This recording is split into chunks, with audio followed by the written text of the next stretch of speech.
Գյուրջան Կասկադ 60 ամիս փուլային վճարում բազմաթիվ առավելություններ։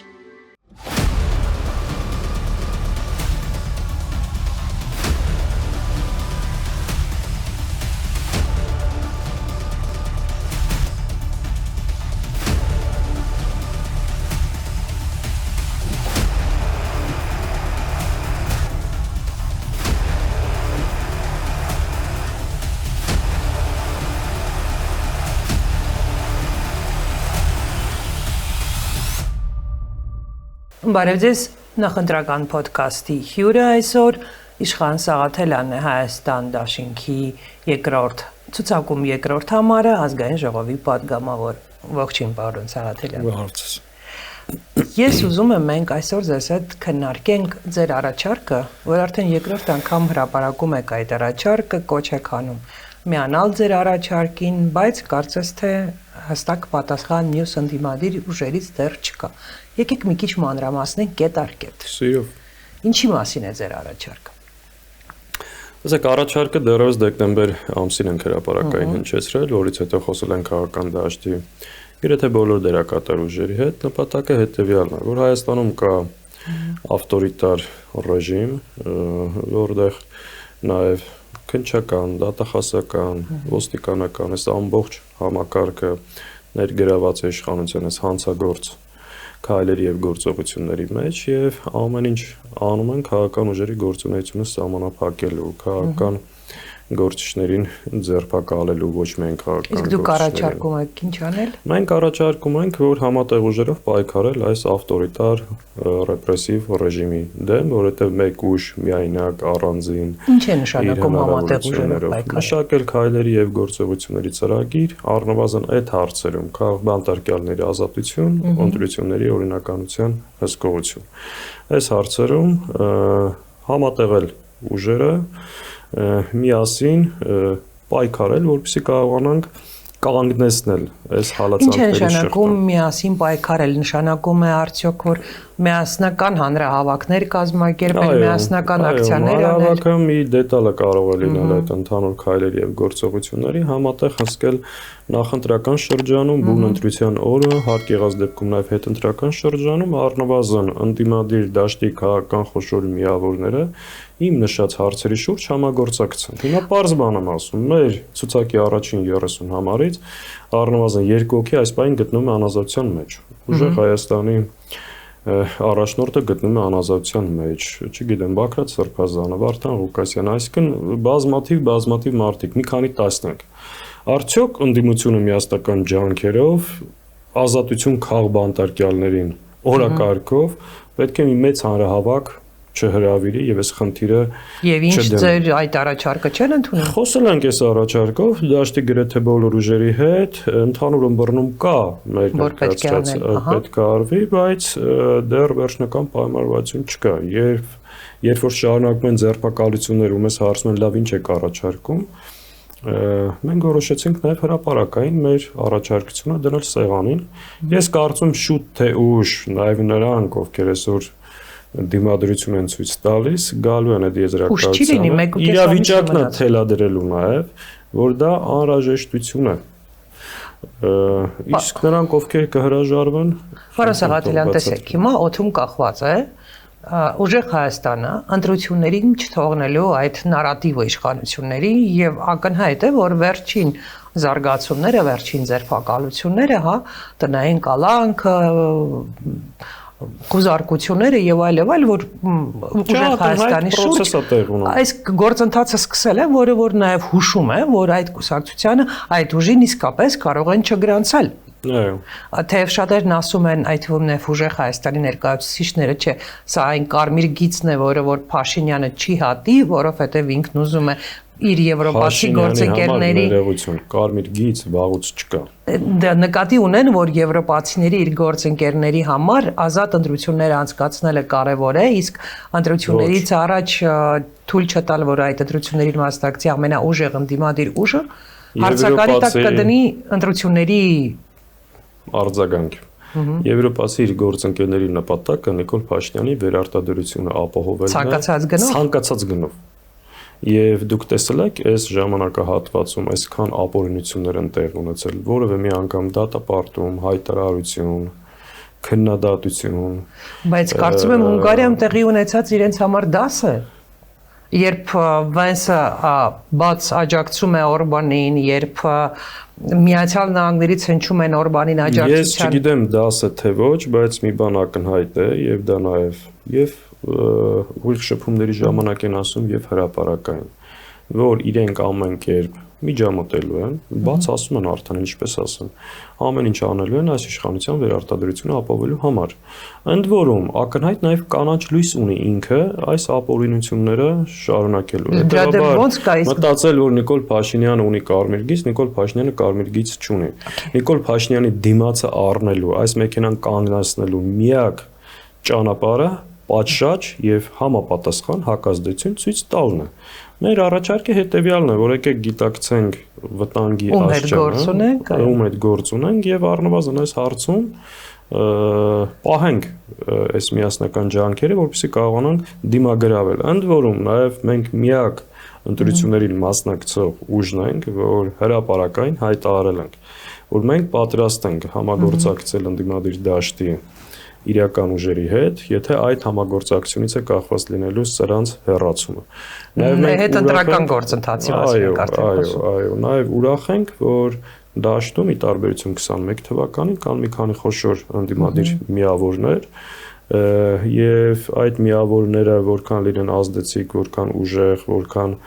ընդլայնված, դա ավելի նպաստավոր է դարձնելու այս իշխանության հեռացման միջավայրը։ Այդուամենայնիվ, ասենք, մի քանի անուն կարող ենք հնչեցնել, որ որոշում են կայացրել ընտրություններին չմասնակցել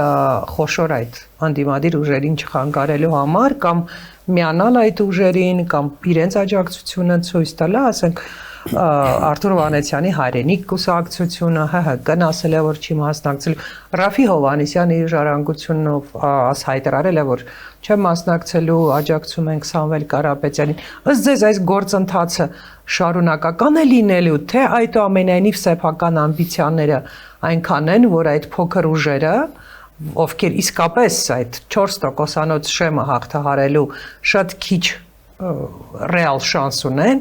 կարող են եւ իրենք էլ ի վերջո հայտարարեն, որ չեն գնում ընտրությունների, որտեղ սա սովորական ընտրություններ չեն։ Հարգանքով են վերաբերվում այն ուժերին, ովքեր հայտարարել են չմասնակցելու հետ կապված, բայց ակնհայտ է, որ կան ուժեր, որ գիտեն, համոզված են, որ չեն հաղթահարելու, ընդ որում իրեն գործում են ընդդիմադիր դաշտում, բայց արդեն հայտարարել են, որ մասնակցելու են։ Սա ինչ որ տեղ մտահոգիչ չէ, բայց դժբախտաբար դա այլևս իրականություն է եւ ընտրություններին մասնակցող ուժերի թիվը կարծում եմ մոտ 2 տասնյակի է հասնելու։ Այսինքն նույնը ինչ որ 21 թվականին։ Այո, գրեթե նույնը եւ նրանցից մի մասը, մեծ մասը ընդդիմադիր դաշտում է դաշտից է փորձելու քվ ստանալ։ Այս իմաստով, այո, այն փոշիացման վտանգը, որ կար, դա այս ընտրություններին եւս լինելու։ Պաստորեն դաշտ չեղավ։ 21 թվականի ընտրությունները դաշտ չեղավ, երբ 20%-ից ավելի ձայն փոշիացավ եւ Փաշինյանը կարողացավ ավելի շատ ձայն ստանալ եւ այնինչ կատարվեց Հայաստանում վերջին 5 տարիներին նաեւ դրա հետևանքն է։ Դժբախտաբար, այո, այդ վտանգը կա եւ ձայների որոշակի փոշիացում լինելու է։ Այստեղ նաեւ մեր քաղաքացիներ ընտրողները պետք է հասկանան, որ իրենք լինելով նաեւ ընդդիմադիր հայացքներ ունեցող, քվեարկելով այն ուժերին, ովքեր ակնհայտ չեն անցնելու, ըստ էության անկախ իրենցից փոշիացնելու են այդ ընդդիմադիր քվեն։ Իսկ մեր բնակչությունը կարող է հանգիստ լինել, որ չնայած բոլոր տարաձայնությունների, բոլոր այն ուժերը, ովքեր կանցնեն ազգային ժողով կմիանան, կմիավորվեն եւ Փաշինյանը այլևս վարչապետ չի լինի։ Այսինքն նաեւ այս վստահությունն է անհրաժեշտ բնակչությանը։ Ես համոզված եմ դրանում։ Չեմ հասկանում այն ուժերին, ովքեր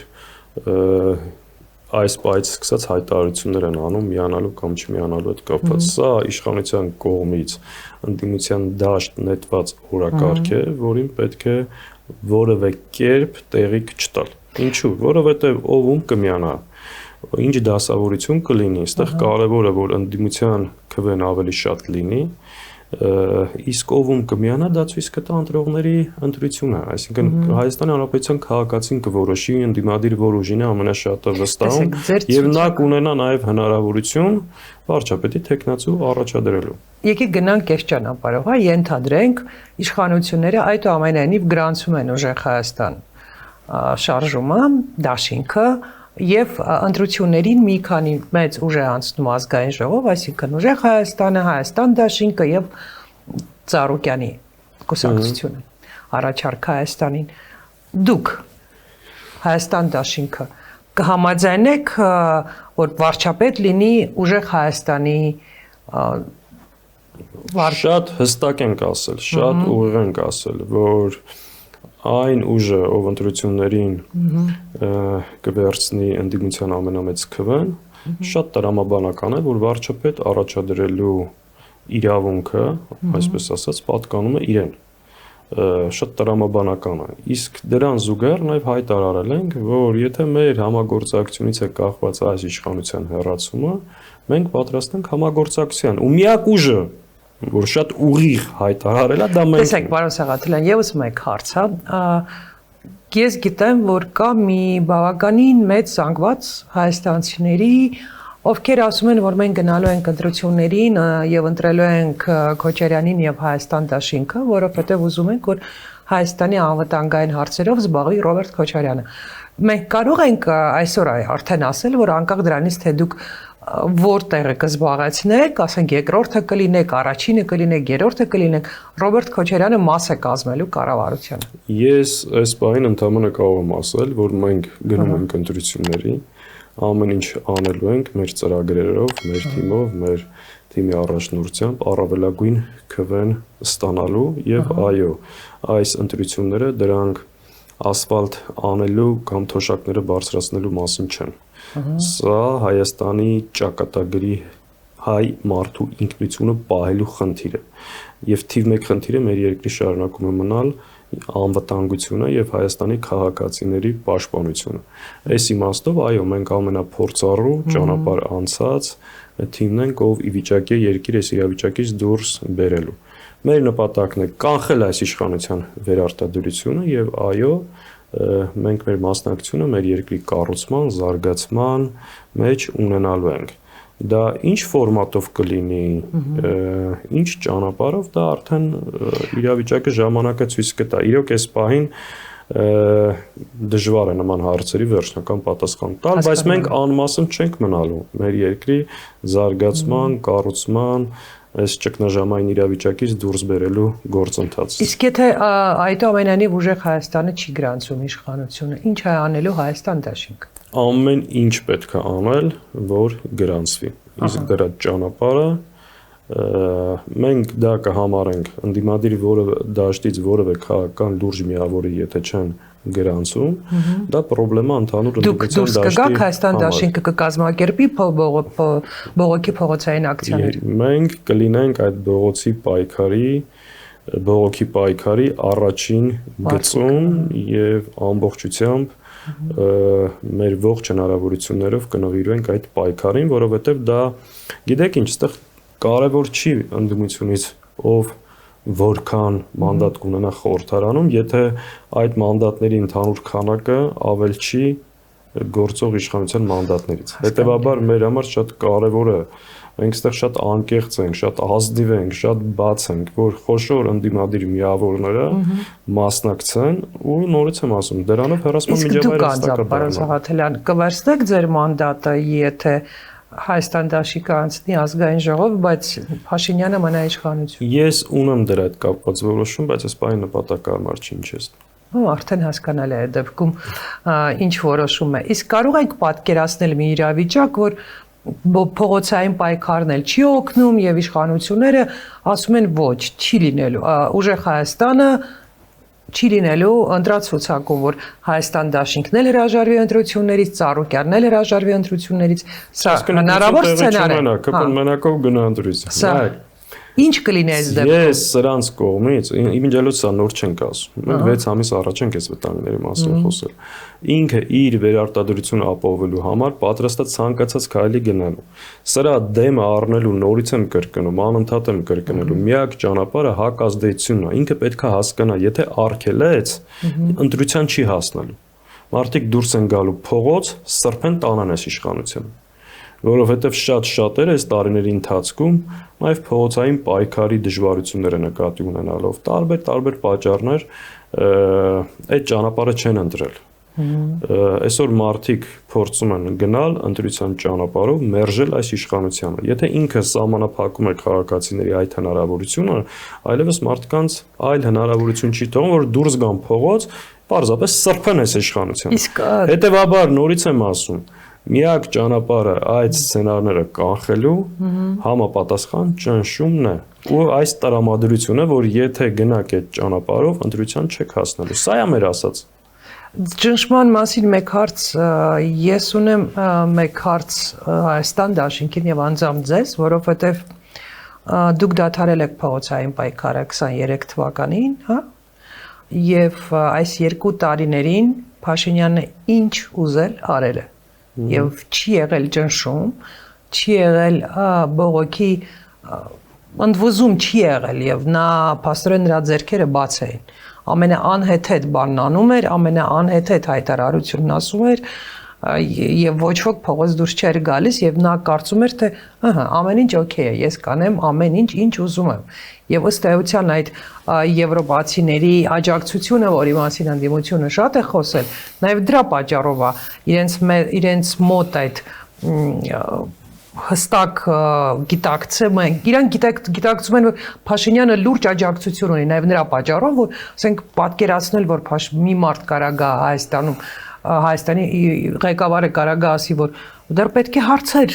ուսումնասիրենք ինչի է եղել ցեղասպանությունը եւ արդյոք եղել է, հա, մոտավորապես նման հայտարարություն անի ու մնա իշխանություն կամ եկեղեցու դեմ պատերազմ սկսի ու մնա իշխանություն։ Եվրոպացիները տեսնում են, ասում են, չէ, Փաշինյանն ունի աջակցություն, ուրեմն մենք էլ ենք աջակցելու։ Անկեղծ պատասխանեմ, հա, մի քիչ բաց։ Բաց ու անկեղծ։ Տեսեք, պատերազմից հետո դուրս ենք եկել փողոց։ Այո, գլխավոր ուժը նաև ի պատիվ մեր գործընկեր կուսակցությունների, որոնք ամբողջությամբ նվիրվել են, բայց քանի որ այդ բոլոր սլակները ուղղում են շատ հաճախ նաև անձամբ ինձ վրա, այստեղ մի քիչ նաև անձնական պատասխան եմ, էլի։ Հայրենիքի փրկության շարժում։ Այո, աշխատանքները ես եմ համակարգել, դա իմ որոշումը ցանկությունը չի եղել, քաղաքական ուժերը հավաքվել են, որոշել են, որ այդ աշխատանքները, այո, 5-6 ամիս կռիվ ենք տվել փողոցում, արել ենք ինչ որ կարողացել ենք։ Դրանից հետո փորձել ենք ընտրությունների ճանապարհով։ Բայց 6 ամիս փողոց ենք պահել։ Դրանից հետո Նիկոլ Փաշինյանի վերընտրելուց հետո ինքը լկտիացել էր։ Եվ ակնհայտ դուրս ենք եկել, ասել ենք, որ եթե սա մնաց, Արցախը հայաթափվելու է, Հայաստանը տանելու է թրքացման process-ով։ Դուրս ենք եկել դիմադրության շարժում ենք կազմակերպել, քանի ամիս արել ենք ինչ որ հնարավոր եղել է։ Շատ-շատերը այսօր փորձում են այդ շարժումները ասել, այդ շարժումներից հետո իշխանությունը ամրապնդվել է։ Ամեն անգամ այդ շարժումները փողոցային պայքար այս իշխանության հիմքերը քանդել է։ Հակառակ դեպքում ինքը տոտալ դիկտատուրա էր գնալու։ Հա, բայց հետո ինչի դադարեցիք այդ։ Ասեմ, հենց դրան եմ գալ։ Այդ ընթացքում մենք հալածվել ենք, մեր ընկերները հայտնվել են բանտերում, մեր ընտանիքները, կուսակցությանը։ Հիմա ինչ որ անում են ուժեղ Հայաստանի նկատմամբ, բայց այստեղ որևէ նոր բան չեն անում։ Այս ամեն ինչ այնքան ձեռագիրը, զապիսները, սա նույն բաներն է։ Մեր կառույցի 4 մարզային կառույց ղեկավար կազմերին ձերբակալել են։ Էլ չեմ ասում բազմաթիվ քաղաքացիների։ Մենք դա արել ենք, բայց գիտեք,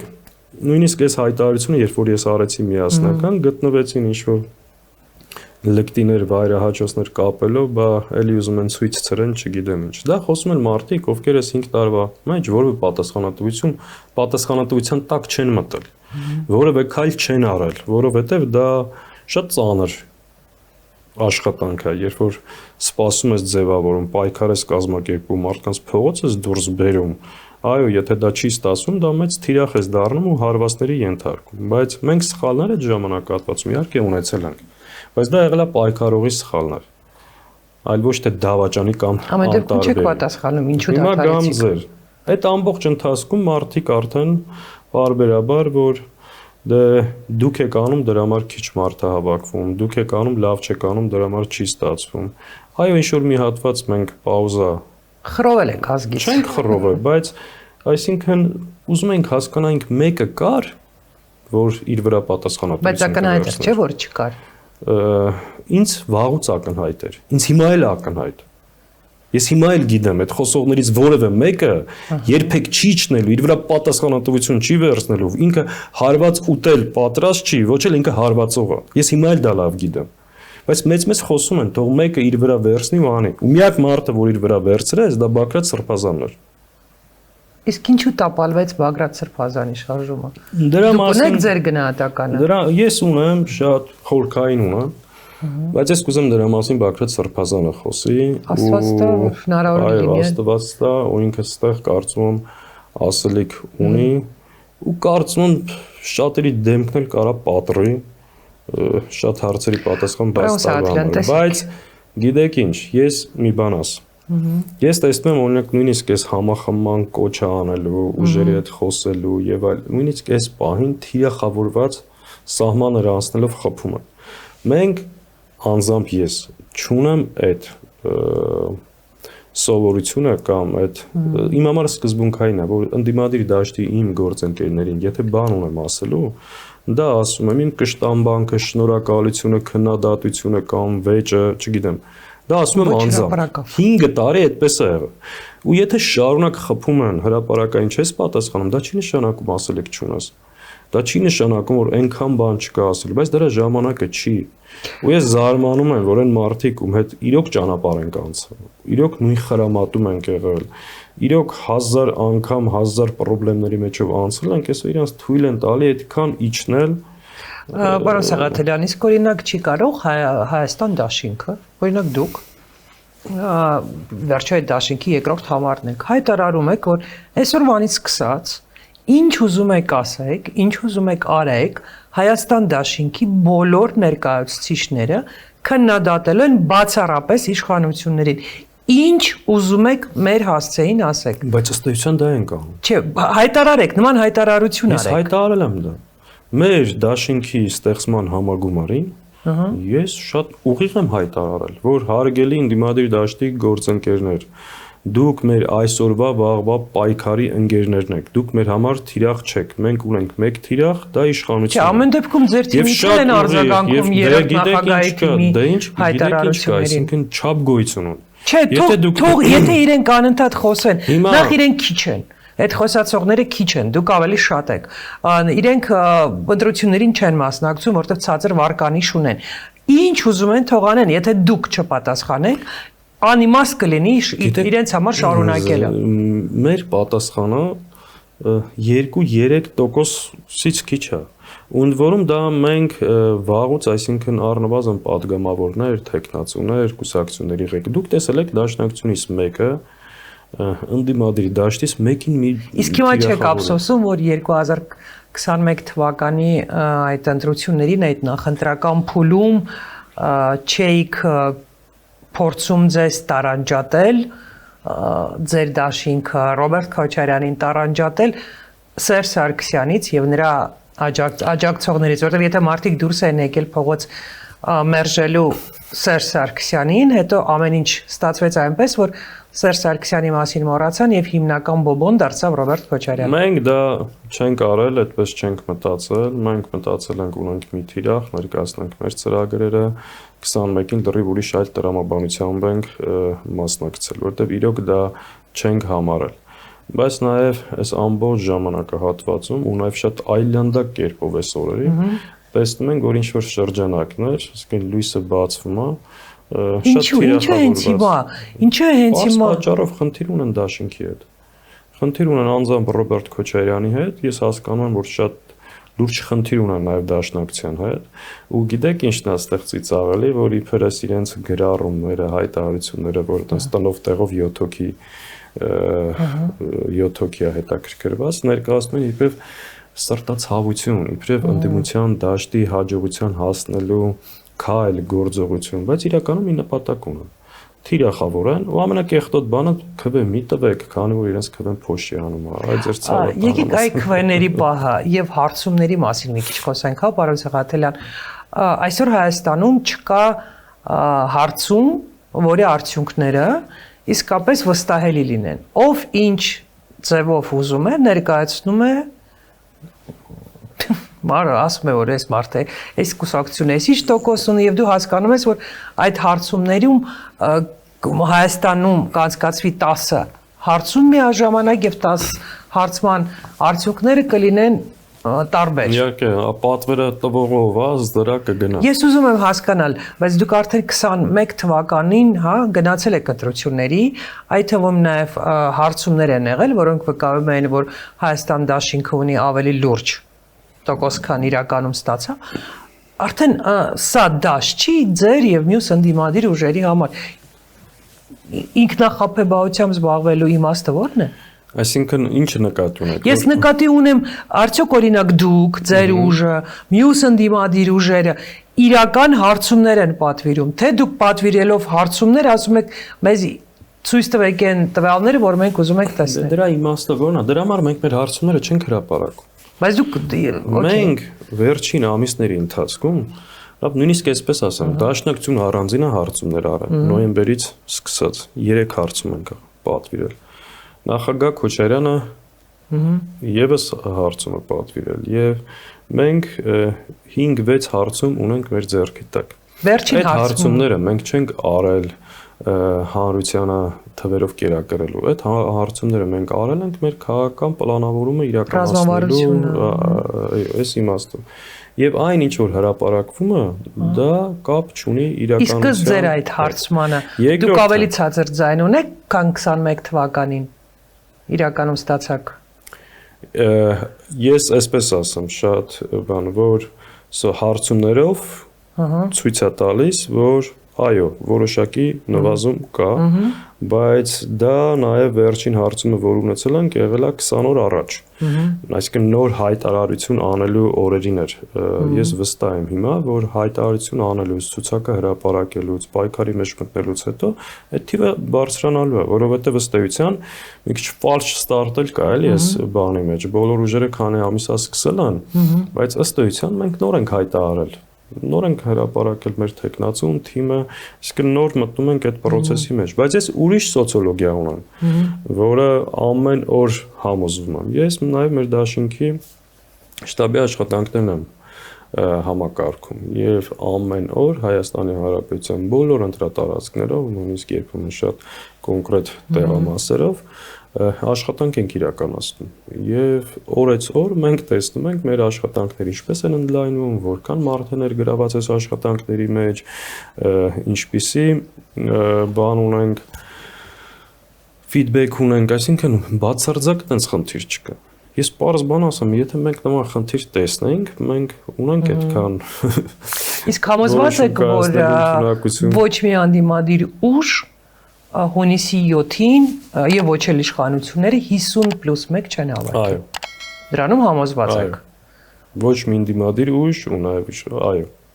Ոչ էլ իշխանությունը չի կարող։ Okay, իսկ կարող եք գոնե ասել ըստ ձեր հարցումների Փաշինյանն եւ ԿՊ-ն ինչ տոկոս ունեն։ Մեր որևէ հարցումով ինքը 25%-ը չի կարողանում ավելացնել։ Մենք ենթադրում ենք, որ սրանք ավելանա վարչական ռեսուրսը, սրանք ավելանա փողը, ճնշումները, կաշառքը ու դրան ինչ-որ եւս մի թիվ կավելանա, բայց դա չի կարող լինել 40%-ից ավել, դա բացառվում է մեծ ճնշումներով ու այլանդակություններով այդ 25-ը կարող է մի քիչ ավելանալ։ Իսկ ընդդիմության այսօրվա միասնական քվեն առնվազն այդ ձեր նշած 3 ուժերի շատ ավելի բարձր է, քան գործող իշխանությանը։ Այսինքն բոլոր հնարավորությունները, պայմանները եւ շանսերը կան ճիշտ պլանավորելու, ճիշտ աշխատելու դեպքում այս իշխանությունից ազատվել է սա հարց։ Հիմա ստեղ արդեն գնդակ ինչ որ կերպ ընդդիմության դաշտում է, որքան ճիշտ կաշխատեն, որքան ուղերձը ճիշտ կտան, որքան կհամագործակցեն, որքանով կարողանան զսպել սրանց այլանդակությունների դիմացը, դրանով խնդիրը կլուծվի։ Միջայլոց ասեմ, ամենամեծ խնդիրը, որ մենք այսօր ունենք, դա այս վախի, terror-ի մթնոլորտն է, որ կա եւ գոյություն ունի։ Բայց իսկապես վախենում են մարդիկ։ Այո, հատկապես մարզերում իրենք փորձում են ամենաայլանդակ ձևերով։ Գիտեք, քանի 100 կամ երևի 1000 մարդու վրա քրեական գործ կա։ Բոլորի վրա գործերը կարել են տեղին անտեղին, չգիտեմ, դպրոցի ուսուցչից մինչև անտառապահ, մարզպետարանի առաջի մասնագետից մինչև նախարար, փոխնախարար, այսինքն ում վրա հնարավոր է գործ կարել, այդ գործերը կարված են եւ փորձում են այդ ճանապարհով նաեւ ազդեցություն ունենալ ճնշել։ Իհարկե սա ինչ-որ պահի հակառակ ազդեցություն է տալու։ Իսկ չկա օրինակ, չեք կարող մի բան հնարել, որ մի հատ փոքրիկ տեսանյութի տեսքով, որ բոլորին հասանելի լինի այդ տեսանյութը, բոլորը այնպես անեք, որ բոլորը դանային նաև մարզերում, որ օքեյ, ասեք, որ գնալու եք իշխանություններին ընտրեք, բայց գնացեք տեսախցիկ,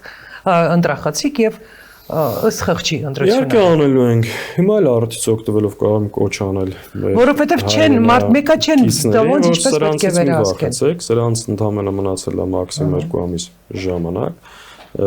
Սրանք հեռանալու են։ Իմիջիայլոց ասեմ, որ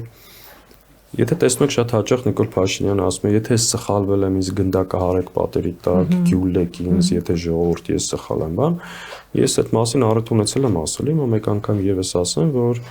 մենք ամեն կերպ շահագրգռված ենք իր անվտանգությամբ եւ ինքը մեր ժողովրդին պետքա ողջ եւ կենթանի, այսինքն որևէ մեկը չի գյուլելու, ինքը կենթանի է պետք, ինքը յուրաքանչյուր զոհված հայ մարդու այրան համար պետքա պատասխան տա։ Ինքը հայրենիքի հանձնած յուրաքանչյուր մետրի համար պետքա պատասխան տա, ոչ միայն ինքը։ Իր նաև այն նեղ շրջանակում ձեռքով այս ողբերգության դժբախության արժև կանգնած է մեր պետությունը, հայրենիքի եւ ժողովուրդ, ոչ միայն ինքը։ Ու նաև ինքը պետքա պատմի, որ այս դավաճանությունները այս ամեն ինչի արեց։ Իմիջիայլոց ասեմ, մենք նաև սկզբունքային հարց ունենք բոլոր նրանց հետ, ովքեր ասում են, որ Նիկոլը անկարող էր, Նիկոլը չհասկացավ, ճիշտ չգնահատեց իրավիճակը եւ դրա արդյունքում ունեցանք այս ողբերգությունը հայրենիքի կորուստ այսքան զոհ։ Մենք այդտեղ սկզբունքային գիտակցաբար գնացել է դավաճանությանը ձեզ։ Սա անկարողության հարց չի եղել։ Սա եղել է իր էությունը, գաղափարախոսությունը եւ սա եղել է պետական դավաճանության արդյունքում։ Ինքը նաեւ պետքա պատմի դա, որ սրանից հետո առաջիկա 3-500 տարիներին Հայաստանի իշխանության ղեկին հավակնող ցանկացած մեկի համար սա լինի դաս եւ կենթանի օրինակ։ Պարոն Սաղաթելյան, տեսեք, ինքը ասում է, եթե մեզ չընտրեք, պատերազմ է լինելու եւ նույնիսկ նշում է երբ է լինելու, սեպտեմբերին։ Եվ սա ազդում է բնակչության վրա, հատկապես այն մարդկանց վրա, որոնք հեռու են քաղաքականությունից, ասենք, հանրային հեռուստաընկերություն է սովորաբար նայում եւ ոչ էլ թե ժամանակ ունեն խորանալու մեծ քաղաքականության մեջ։ Ինչ կարող եք դուք ասել այդ մարդկանց բարձ լեզվով։ Բարձ, շատ բարձ լեզվով մի բան։ 21 թվականին էլ դա ասեց։ Ասեց բերել եմ խաղաղության դարաշրջան, ասեց Ժորժ ջան, եթե այս ռևանշիստները կան, ինչ եղել է պատերազմ կլինի, այդ նույնը ասել ենք։ Դրանից հետո տեղի ունեցել սեպտեմբերյան պատերազմը 22 թվականին, որի արդյունքում ունեցել ենք 200-ից ավելի զոհ, Ադրբեջանի զորքերը գտնում են Հայաստանի ինքնիշխան տարածքում, դրանից հետո Արցախում տեղի ունեցել էթնիկ զտում ցեղասպանություն, մենակ գաղթի ճանապարհին 60-ից ավել հայ մարդ է մահացել, 150,000 մարդուս թողել է անտուն, անգերեզման, անհայրենիք եւ 24 թվականին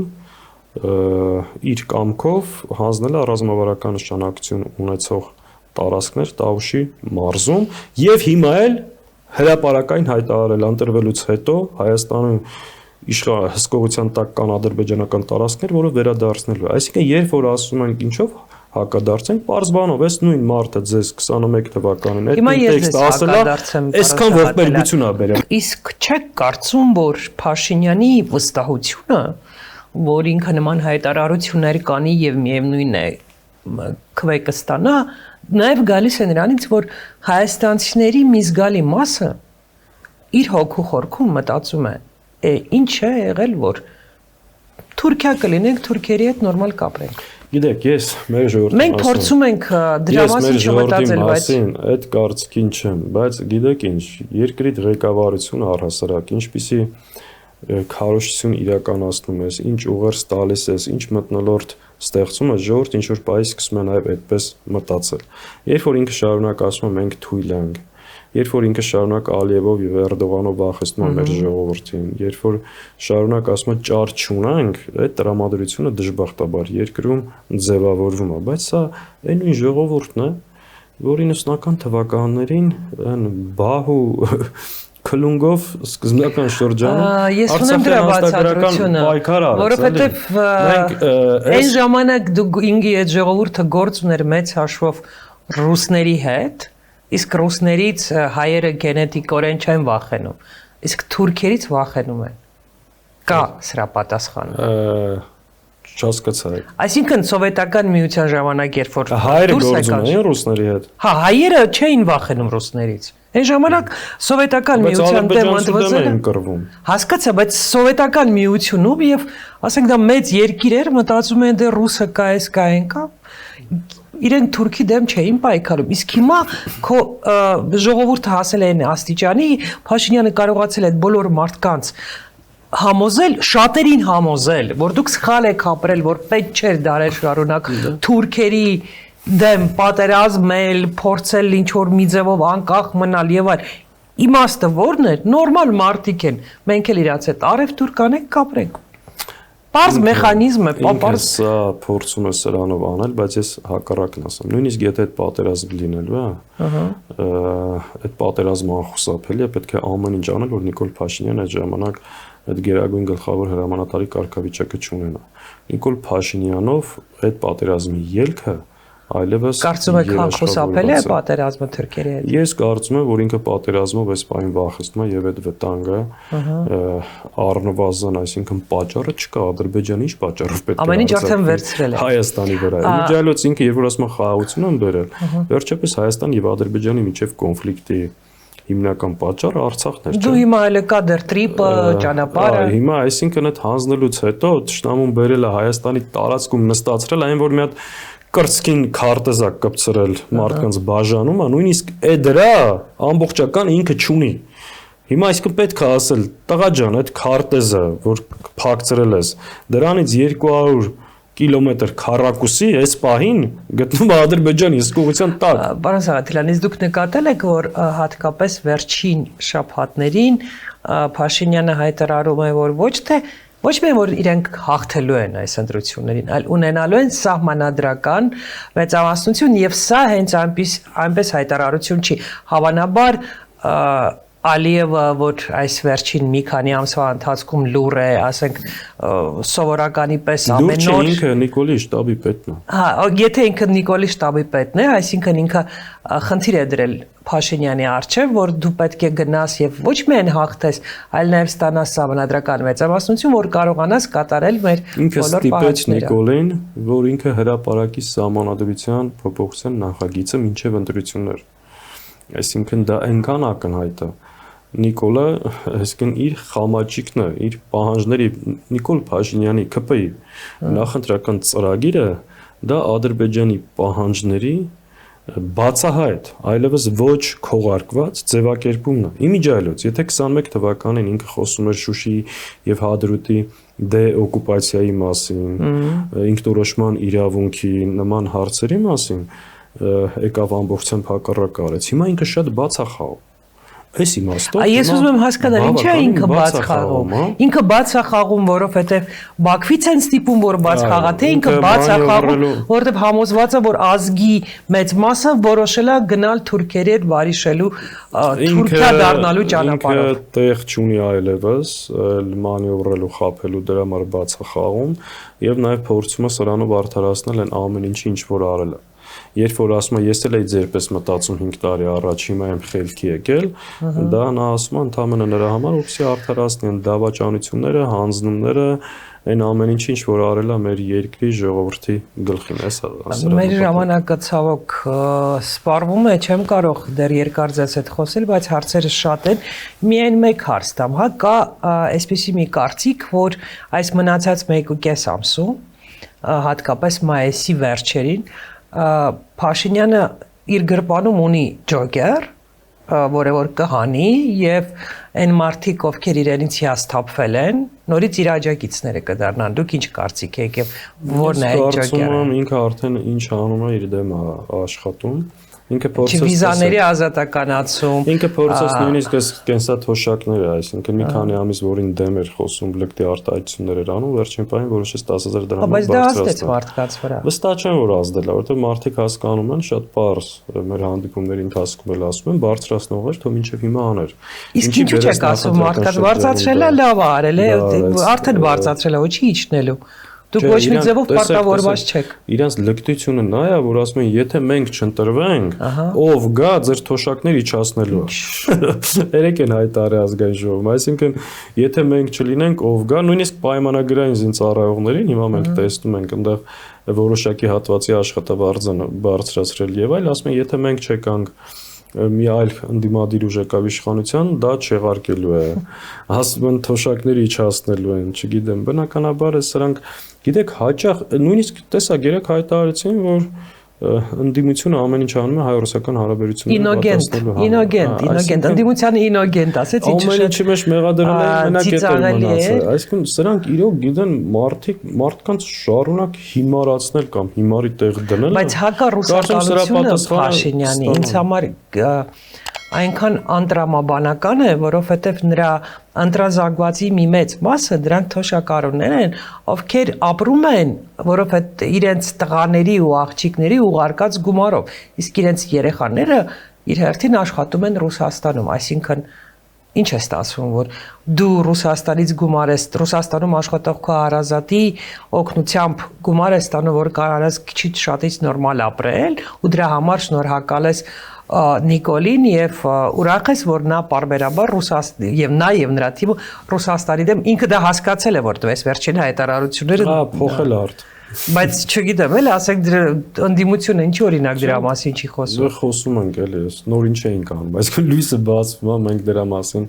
խոսում ենք, բայց մեր դիմացը կա կանգնած մի հատ կեղտոտ քարոզչական, նույնիսկ ահաբեկչական տեղեկատվական մեքենա, իր հանրային հեռուստաընկերության, որը այսինքն դարելավաղուց Նիկոլի հետ սելֆի ձող ու թուրքական պրոպագանդայի մի հատ մեծ լսարան, կան մեծ ֆինանսական միջոցներ տեղեկատվական նաև դրսից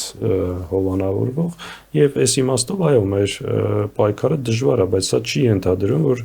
չենք անում, չենք ասում կամ առաջկայում ավելի մեծ հանրահավաքանելու է Հայաստան դաշինքը։ Երբ Երբ որ գտնենք, որ ճիշտ պահն է, բայց բնականաբար ոչ թե մեկ անգամ մենք իմիջայլոց շատ լուսավոր, շատ ընդլայնված, շատ կազմակերպված, շատ զիլ ընտրարշավ ենք ունենալու։ Շատ լավ, շնորհակալություն հետաքրքիր զրույցի համար։